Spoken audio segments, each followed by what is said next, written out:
Can Bratio please explain that this real Samadhi Upekkha, is it the same as the Upekkha in the 4 Brahma Viharas?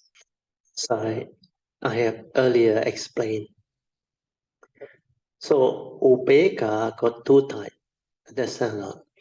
So whether it's the 4 Brahma Vihara state or the 7 factors of enlightenment taught by the Buddha, you have to understand only one very important fundamental understanding.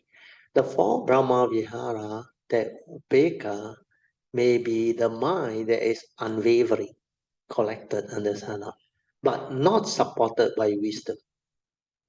So, supported by what? Energy field, conditioned state. It's not a free mind. Understand, if it's not a free mind, it is not the Upekkha of the 7 factors of enlightenment. The 7 factor enlightenment is always after Samadhi, the 6 factor enlightenment. Because with Samadhi, you can see things as they are and awaken. You can insight into phenomena. So that Samadhi is required. So that Samadhi is at the moment of sense experience, your mind, means the mundane mind, doesn't waver, understand? It's not stirred. And you need some form of understanding to stabilize to that. That's why when you cultivate sati, when sati stabilizes, you start to develop initial understanding, the initial awakening of the Dhamma. Means I always use the word, the initial wisdom. They will arise first. Then with the initial wisdom, they actually make your samadhi more stable, understand? But it has not stabilized to a level where you can free, where you don't need samadhi to free. It cannot. That's why during that time, they still need to cultivate. Otherwise, that samadhi will not be there once they get old, get sick, and the physical body actually loses the ability to enter those states. Because you have a limitation to the physical body. As you age until like 80 something, 90 something, a lot of things your physical cannot handle already. You want to stay in that state, you cannot already. So during that time, those who do jhana energy field, they will experience the suffering. The last time when they are in that condition state, very strong jhanic experience, they got no problem. Their equanimity very strong. They like enlightened. But once they deteriorate, then as they reach old age, the fear, the worry, the anxiety start to arise. Then they realize they are still not yet because they haven't ruled out the what they call mental hindrance, which has been suppressed by the jhana, by the energy field. So these are the people who will be affected. So when you cultivate the 4 Brahma Vihara, initially most people do it without wisdom. They just read metta. Then they develop compassion also through verbalization, thought-based. Then they rejoice. Of course, rejoicing is from the heart. Okay, rejoicing can be very powerful. That's why they say you can enter jhana by doing the 4 Brahma Vihara. When your metta very strong, when your karuna very strong, when your mudita very strong, you can enter jhana. Then when your upekkha also very strong, you can also enter jhana. So they all realize upekkha through the 4th jhana. The 4th jhana is one-pointedness. They relinquish the applied thought, sustained thought, piti and sukha. They stay at one-pointedness. That's why the mind unshakable, conditioned state, very strong. So that one is not the enlightenment factor, but it's also called upekkha. Understand? So upekkha, there are 2 types like samadhi. Samadhi, born of energy field, is also in upekkha. I just explained. Okay? But samadhi supported by wisdom, I use the word supported by wisdom, will lead to upekkha. And so means the mind, because it has wisdom, even as it grow old, the body very weak, about to die, or what, a lot of things become like very difficult to endure. But that being, no problem. The mind is not affected. Understand? That's why you look at the Jataka story. A lot of these monks, when they grow old, when they were about to like, uh, experience the reality of old age sickness, and finally, of course, death, and they know they wouldn't die, but they still feel that thing, but their mind not affected, understand? Then you know what the Buddha recommended to the disciple. Go and chant the Satta Bhujanga. You know what is Satta Bhujanga? The seven factor of enlightenment. So they will chant.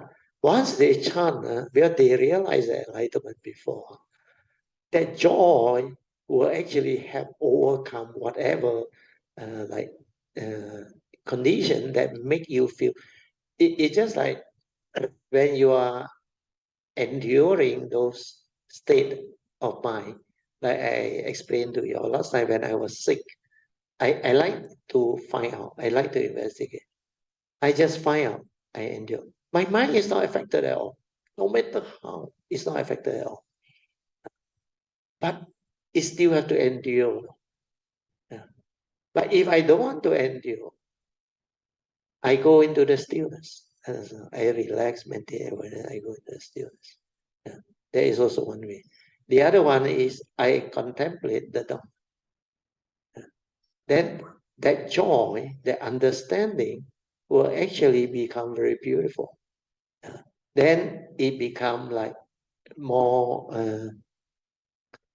I should say, more conducive.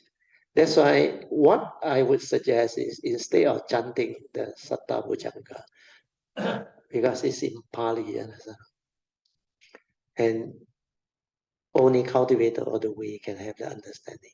What you need to do is, if Dharma practitioner go through that for sake of what, you go and see them, whether he or she talk Dharma to them.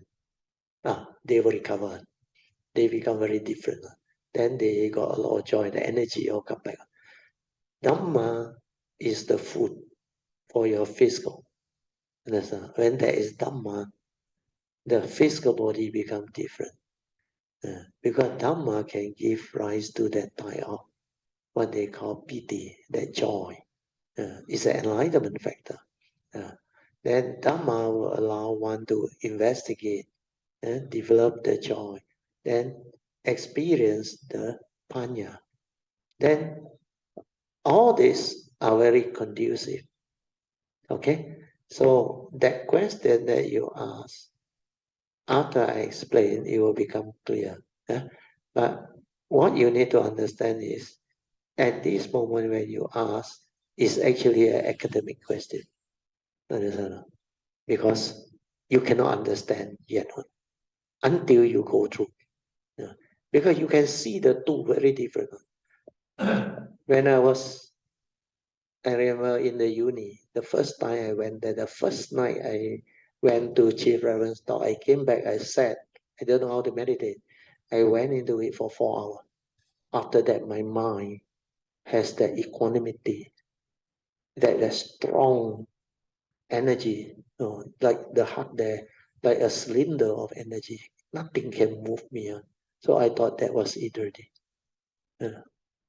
But then I realized that one is a conditioned state.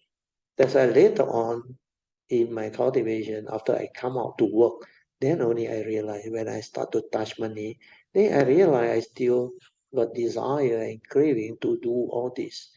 Oh. Then I realized because I was not meditating so often in the anapanasati that go into the absorption, the strong absorption. So because of that, I had to wait till I met Master Xuan Hua, then Ajahn Yantra.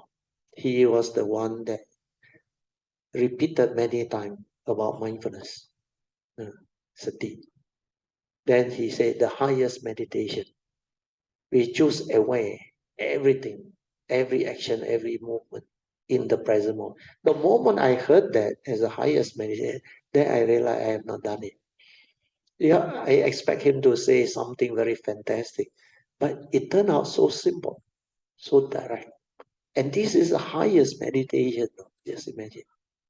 Just aware, mindful, every moment, every instant in the present moment.